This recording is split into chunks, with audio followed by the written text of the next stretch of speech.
Hey guys, welcome है आपका अपने यूट्यूब चैनल हसलर एस्पिरेंट्स में, जहां पर आपको मिलते हैं स्टडी ब्लॉग्स, मोटिवेशन और बुक के रिव्यूज़। तो रिसेंटली मेरे इंस्टाग्राम हैंडल पर बुक रिव्यूज़ के संबंध में कुछ मैसेजेस आए थे कि परीक्षाधाम पब्लिकेशन की बुक कैसी है, कि हमें इसे परचेस करना चाहिए। तो इसके संबंध में मैंने एक रिव्यू बनाया है, जिसके लिए मैं मार्केट से रिसेंटली बुक्स लाया था। तो स्टार्ट करते हैं, आप बने रहिए वीडियो में और चैनल को लाइक एंड सब्सक्राइब करना ना भूलें।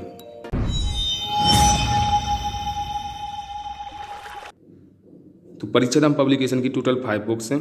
एक यूनिट 7 के लिए निकाली इन्होंने, एक यूनिट 10 के लिए निकाली, एक अभी रिसेंटली इन्होंने पंचायती राज एवं ग्रामीण अर्थव्यवस्था के लिए निकाली है, एक परीक्षाधाम मध्य प्रदेश की निकाली है, और एक इनकी बुक आई है वो है, इसमें होगी शायद वो मैंने खरीद तो रखी है लेकिन मैं लाया नहीं वो, वस्तुनिष्ठ मध्य प्रदेश परीक्षाधाम, ये वाली बुक।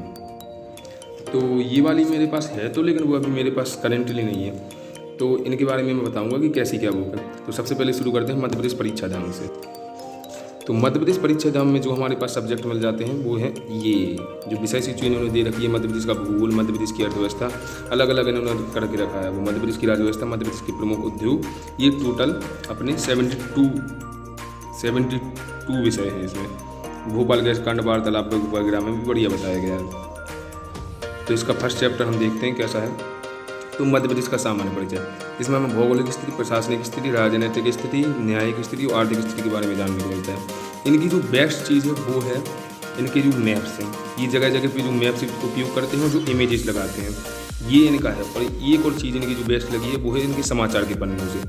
और इसके बीच बीच में ये, जैसे ये देखो, ये समाचार के पन्नों से, ये समाचार के पन्नों में कि जो अभी करंट में चल रहा है, जो करंट की न्यूज़ है वो ये इधर पे दे देते हैं। तो ये अपने आ भी सकते हैं। और इन्होंने बीच बीच में इमेजेस का प्रयोग भी किया है। जैसे ये इमेजेस जैसे अपने माइंड में एक कैच हो जाएगी कि हाँ ये है, जैसे अखंड भारत का केंद्र बिंदु बरसाली, तो ये अपने माइंड में हमेशा के लिए फिट हो जाएगी कि बरसाली अखंड भारत का केंद्र बिंदु है। ये मैप इसकी वजह से बता दिया गया है इन्होंने। और इस समाचार के पन्नों से तो इनकी बेस्ट है ही, ये राजनीति, बुंदेलखंड, बघेलखंड में ये ऐसी चीज़ें बहुत अच्छी। और जो इनकी मैप है, सबसे बेस्ट चीज़ इनकी कोर जो है इनका बुक का, वो है इनका मैप, जो बिल्कुल ऐसा लगता है जैसे हाथ से बनाया गया है, हाथ से लिखा गया है, हाथी का है लिखा हुआ, ये समाचार के पन्नों में, ये बेस्ट है इनका। जैसे एक और चीज़ के बारे में बताऊं, जैसे मध्य प्रदेश की स्थिति, 1947 की वर्तमान स्थिति, 1956 में क्या रही, वर्तमान में मध्य प्रदेश की स्थिति क्या रही। जैसे मध्य प्रदेश में जिलों का गठन कैसा रहा, जैसे 1972 में कितने बने, 1998 में कितने बने, ये इनकी बेस्ट चीज़ है। और ये मैंने पढ़ रखी है, जैसे कोई अलग चीज़ नहीं है। हाँ, फैक्ट इनकी बहुत अलग है। जैसे ये मध्य प्रदेश के संभाग कैसे क्या है, जैसे ये इनके मैप है, इनकी जो कोर है इनका, जैसे कन्फ्यूजन पॉइंट के बारे में भी इन्होंने बता दिया है, समाचार के पन्नों में भी बता दिया है।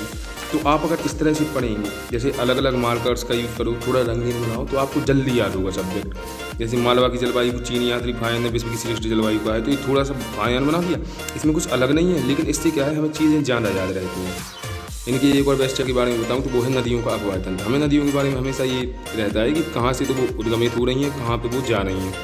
तो इनके बारे, इनका जो ये चैप्टर है ये बहुत ही अच्छा है। जैसे ये पूरा अफवाह हो गया, फिर हर एक नदी के बारे में, जैसे यहाँ पे है चंबल नदी, ये जा रही है, ठीक है। तो ये चंबल नदी के बारे में पूरा इन्होंने यहाँ पे बता दिया कि चंबल नदी कहाँ जा रही है, कहाँ पे मिल रही है। जैसे ये बेतवा नदी कहाँ पे जा रही है, कौन कौन सी नदियाँ इसमें आके मिल रही हैं, कौन कौन सी परियोजनाएँ हैं, इसके बारे में इन्होंने पहले से बता दिया। जैसे धसान नदी मिल रही है, जामनी नदी मिल रही है, बीना मिल रही है, कौन कौन सी नगर हैं, जैसे चंदेरी है, विदिशा है, सांची है, भोजपुर है, कुम्हड़ा गाँव से निकल रही है, यमुना नदी में मिल रही है हमीरपुर के पास। ये पूरा इन्होंने बताया है। जैसे प्रमुख नदियों के किनारे जो नगर हैं या उद्गम स्थल हैं, उनकी इन्होंने लिस्ट बताई है। इनका एक और जो बेस्ट चैप्टर है वो मध्य प्रदेश की विधायिका एवं कार्यपालिका।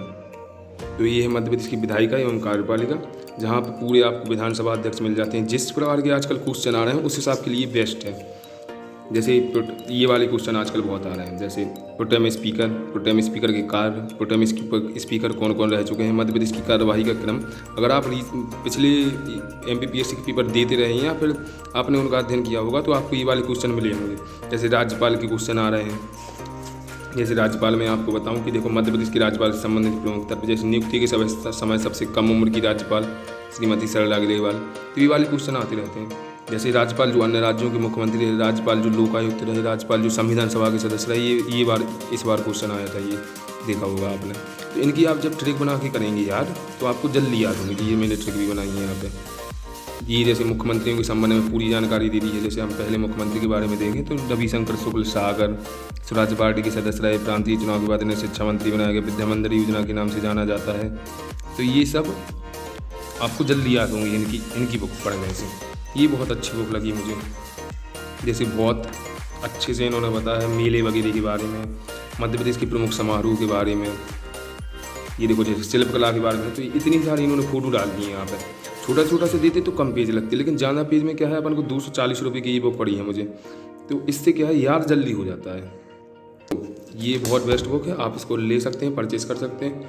और ये कोई स्पॉन्सर्ड वीडियो नहीं है, ये सिर्फ मैंने एक नॉलेज के उद्देश्य से बनाई है, क्योंकि DM बहुत आ रहे थे, तो आप ये इसको पढ़ सकते हैं। अब आप चलते हैं नेक्स्ट बुक के बारे में। तो नेक्स्ट बुक जो हमारे पास है वो विज्ञान एवं पर्यावरण इकाई 7। तो यूनिट 7 के बारे में बहुत कन्फ्यूजन है, बहुत मोटे मोटे नोट्स मिल रहे हैं या फिर कुछ मिल ही नहीं रहा है। तो यूनिट 7 में हमारे लिए प्रीलिम्स में ये टोटल चैप्टर्स आते हैं, इतना यही हमें सिलेबस में डिस्क्राइब किया गया है। तो विज्ञान के मौलिक सिद्धांत वगैरह।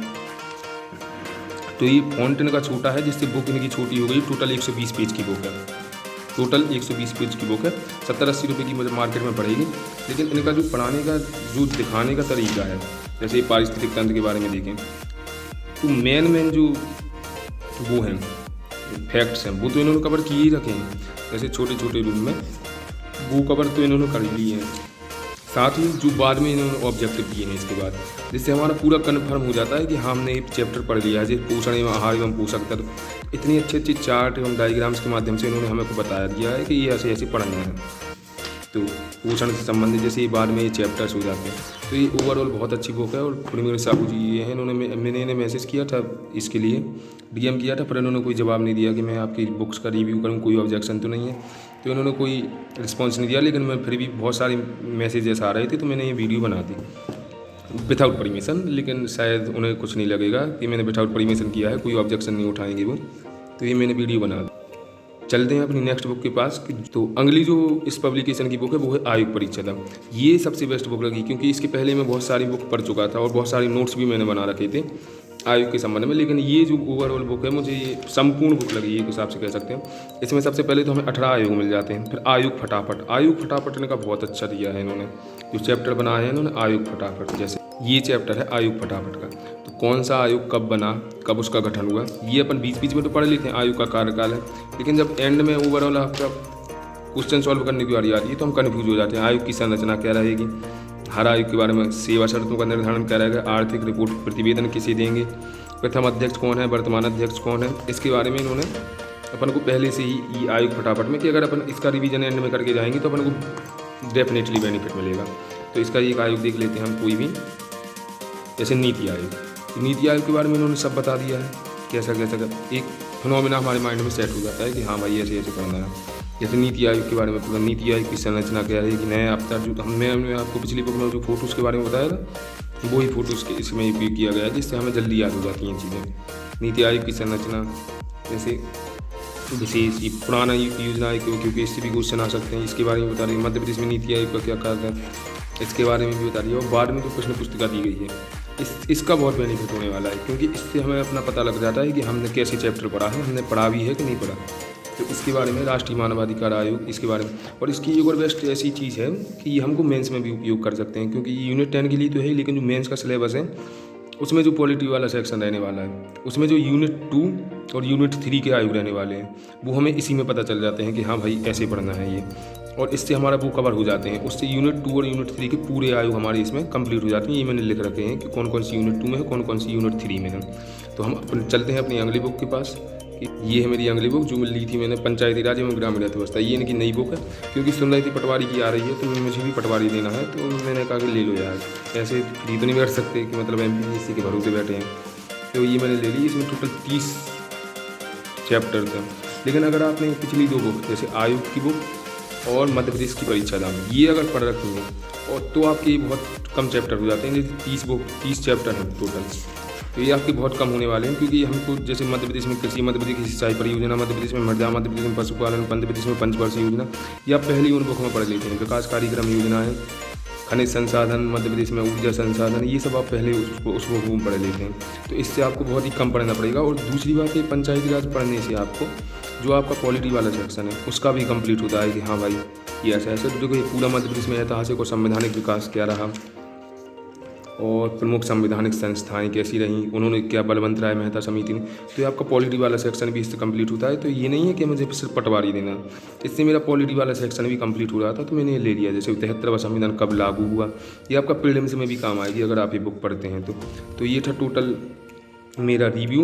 और एक इनकी बुक आती है मध्य प्रदेश परीक्षा धाम वस्तुनिष्ठ, तो वो मैंने ली थी, लेकिन वो क्या है कि मेरे एक दोस्त ले गया तो मैंने कहा कि पहले बना देते हैं ये वाली बुक। ये भी आप परचेस कर लेना क्योंकि ये भी बहुत ही उपयोगी बुक है। और इनकी जो अभी आने वाली हैं वो है सूचना एवं संचार प्रौद्योगिकी यूनिट 9 भी आने वाली, यूनिट 10 भी 8 भी आने वाली, और ये आ ही गई ग्रामीण अर्थव्यवस्था एवं पंचायती राज, ये वाली बुक।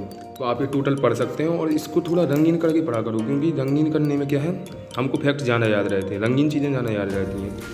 तो ये था टोटल। और आपको अगर कोई और क्यूरियस हो तो वो भी बता देना, कोई और बुक रिव्यू भी चाहिए हो तो जैसे ये मैंने ली थी ये वाली बुक, तो इनका क्या उपयोग है, हमारे जो स्टडी है उसमें क्या उपयोग रहता है। इसके टोटल 5-7 बुक आते हैं, तो इसकी क्या उपयोग रहने वाला है हमारे, इसके बारे में बता देना। अगर आपको इसका रिव्यू भी चाहिए हो तो चैनल को लाइक करना, सब्सक्राइब करना और शेयर भी कर देना यार वीडियो को। और इंस्टाग्राम हैंडल पर मुझे जाकर फॉलो कर लो। और कोई भी क्यूरीज हो तो मुझे जाके इंस्टाग्राम पर डीएम करो, मैं उससे संबंधित वीडियो बना दूँगा, क्योंकि मेरे पास बहुत सारे नोट्स एंड बुक्स रहते हैं। तो मैं उसके बारे में सब आपको क्यूरीज में बता दूँगा कि कैसे क्या पढ़ना है और कैसे क्या हमको, कौन सी बुक कैसी है, आपको सिलेबस में कौन सी यूज करना चाहिए, सब मैं बता दूँगा आपको। ठीक है, तो लाइक करो, सब्सक्राइब करो, फॉलो करो। Hustler aspirants. Bye bye, tata bye bye.